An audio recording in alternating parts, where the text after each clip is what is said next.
Okay, so the chapter was Understand the Developmental Worldview of Children and Adolescents.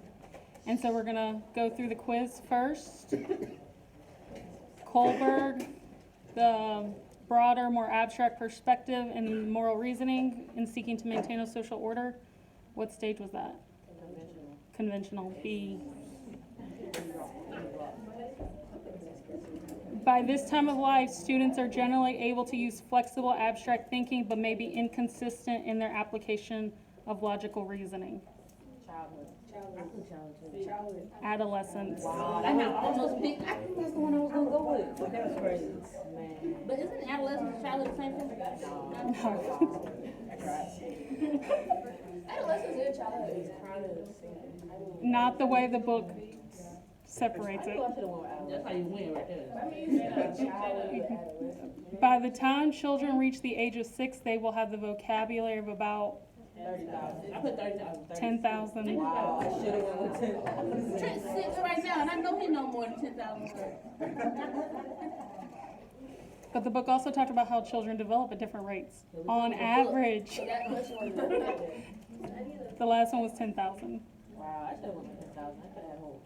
A lot of people got that right too. I was looking at that. Although there are few clear areas where Vygotsky and Piaget differed in their conceptualization of cognitive development, one of the most important areas was in the role of Socialization. I put socialization. culture. Fail. I got one out of 5. You right. I got one right. Fail. School-based professionals need to be familiar with and skilled in the use of developmentally appropriate approaches that match the student's physical activity and emotional levels, B, emotional and cognitive levels, C, verbal and physical activity levels, D, the parent's cognitive levels. I put this on positive. B, emotional and cognitive. 2 out of 5. 2 out of 5? I got a 2 out of 5. 2 out of 5. Hey, my glass half full. I appreciate it. So, I got a 40. because I know we have a lot of people who like want to work with different age groups in here. So one of the pieces of working with kids in different age groups is that they're going to have different needs. And even a first grader is going to be entirely in a different developmental range of a fifth grader. And then you also have children who may have cognitive or language delays, that also influences how you provide services within a school. So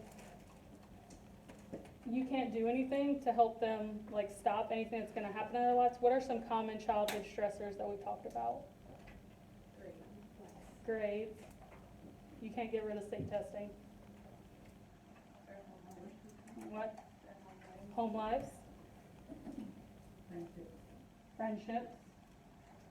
When is uniforms? When uniforms is good, a lot of kids, you know, have a big problem with it.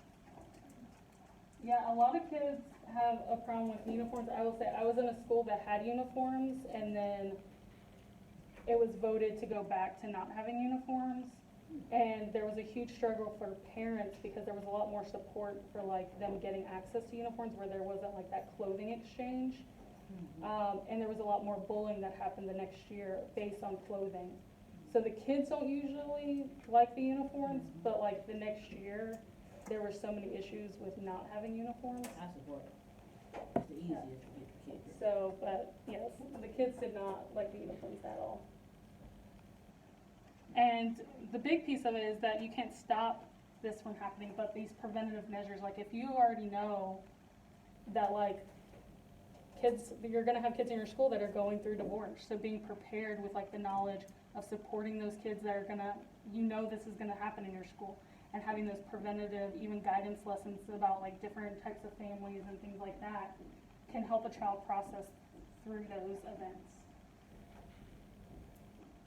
So, when parents also feel like their kids are struggling, they're probably coming to you before they come to an administrator. Like they're gonna go to the school counselor, and there may be the school counselor can refer to outer sources, but in most cases, sometimes they'll go to the teacher and the teacher's then gonna go to the school counselor. But the number one like referral source for children with mental health issues is through a school counselor and through a school, even to an outside agency. Most outside agencies that see children from a school referral.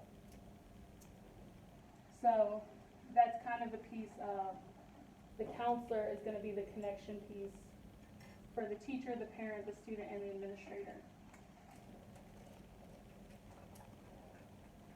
And this one, I actually like this piece, about the special education services, is that a lot of students who have mental, health disabilities, but also could have a cognitive delay or some other kind of disability, a lot of times they're viewed as not like being able to benefit from services. And so especially if you have a child who's like nonverbal, well, what are they gonna come and talk to you about? But like they're having behavior that's an issue in their class. What are some ways do you think that you can like help work with children with disabilities? If like traditional counseling methods aren't. I would say first, you can see like how they normally communicate and like Mm. how they normally interact with other people and try and do that. Like, so you can also like talk to the parents, like, is there any, like, do they like to write stuff down and then Mhm. put stuff on the computer? And they like talk, but maybe they can't look at you at the same time, something like that. Gotcha. You could consult resource teacher, IEP, Mm. 504. Mm-hmm. Yep, so like looking at the resources, looking at their environment. Because if you haven't had any interactions with a student, you may not know their communication pattern. But children are always communicating something, even if they're not using their words. So I think not only being aware of like developmental models, but like when children don't follow those developmental models is important. A lot of children who are nonverbal can benefit from play therapy and using that as a therapeutic technique. And I know some of y'all are taking some play therapy classes and having that as a model of how can I communicate with this child another way. I used a lot of picture books when I worked with a 5-year-old who was pretty nonverbal, because they had like big expressions in them, and then I had like facial pictures all around my wall that like she could point to how she was feeling. But even children who, just young children, can sometimes have difficulty having a conversation with you about like why they're upset. I think I talked to y'all last semester about the pigeon books. This is Don't Let the Pigeon Stay Up Late. It's a whole series of books. But I like the pigeon because the pigeon makes bad decisions. And so a lot of times I can relate it to when I have a student come to, like, get sent to my office and they're like, I didn't do anything wrong. I'm always just getting in trouble. And then we use a story. And I'm like, don't you ever feel like the pigeon? Like, where it was just like a simple question, but it seemed like you were just getting told no, no, no over and over again until you lose it like the pigeon does. And they usually can see how their behavior is similar to the character in the story, even though like 5 minutes ago they were like, I didn't do anything wrong, like I just got sent to your office. So one thing to know, first of all, the middle school years, how many people want to work in middle school? More power to y'all. There's so much development, but I would say like middle school with puberty and everything else going on, that it's a roller coaster. You got a lot of hormones changing. Menarche for girls, the school counselor or the school nurse, you know, when a girl goes through puberty, I was in a middle school and the school nurse was the first point of contact. And their parents had never talked to them about what their body was gonna go through. Boys lag a little bit behind at 13, but you got a lot of dating relationships starting, a lot of drama that goes on in middle school.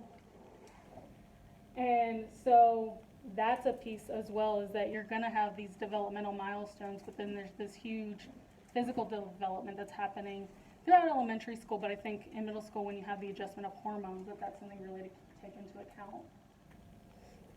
So when you're looking at cognitive development though, it's important to look at the different strategies of working with students in each age group. Then in early elementary, you're gonna use more pictures, games, puppets, teach new ideas and concepts. Whether that be an individual session, a group, or a guidance lesson. That to have a group of kindergartners or first graders and expect them to like sit through a whole guidance lesson is probably not gonna happen. But if you have them up moving or you use a story to illustrate a concept, it makes it easier for them to remember. Then those intermediate grades, you can discuss more abstract ideas, jealousy, empathy, but you're going to need to like supplement them with concrete examples, like giving them a situation to go with the topic. That just to explain what jealousy is and define it isn't enough in those grades. And then adolescents, students are generally able to use flexible abstract thinking, but may be inconsistent in their application of logical reasoning. So the cognitive piece of it is, who can like talk about like the major piece of what happens in the brain during adolescence and why that application piece? I'm gonna talk about a little bit, but if you remember like from a biology class, the frontal lobe hasn't really developed in adolescence. So the logical reasoning is where that happens in the brain, it happens in the frontal lobe. So if that part of the brain isn't fully developed, how do we expect adolescents to make logical decisions when they're not capable of it? It's also why when I would work with younger children and a teacher would say, they tell me they don't know why they did it. And I would be like, well, they really don't know why they did it because they're working more. Younger children, my belief is make decisions based on their senses. So whenever I would go observe a child, I was looking at what they were touching, what they were seeing, what they were hearing, as far as what influenced their decision, because they were making decisions based on their 5 senses. Because that's the part of the brain that's developed at that time. Whereas in intermediate grades, in adolescence, you can start to ask more of those questions because the frontal lobe is starting to develop. But it's not fully developed till about 24. So to expect always consistent logical thinking isn't realistic either. I mean, how many people think they make better decisions now than they did when they were 10? I hope everybody. Yeah, so that's because your brain started to develop more and more, and you learned and had more